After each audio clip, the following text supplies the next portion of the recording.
कार्यालयामध्ये शासकीय शाळांमध्ये साजरा होत आहे। आपल्याही शाळेत हा कार्यक्रम इथे आयोजित केला गेला।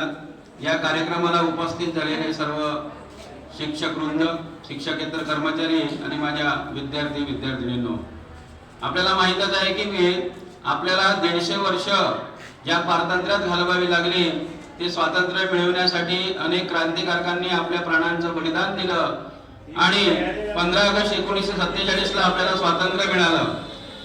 स्वातंत्र्य मिळाल्यानंतर आपल्या देशाचा राज्यकारभार कशा पद्धतीने नीट चालावा याकरिता आपल्याला घटनेची संविधानाची गरज भासली आणि ती संविधान लिहिण्याची जबाबदारी मसुदा समितीचे अध्यक्ष डॉक्टर बाबासाहेब आंबेडकर यांच्यावर देण्यात आली। त्यांनी 2 वर्ष 11 महिने 18 दिवस याचा सर्व अभ्यास करून संविधान लिहिलं गेलं आणि हा संविधान या दिवशी 26 नोव्हेंबर 1949 ला सर्व संविधान लिहून सर्व जाती धर्मांना त्यात समाविष्ट करून स्वातंत्र्य, बंधुता, न्याय, समता आणि धर्मनिरपेक्षता या तत्वावर आधारित हे संविधान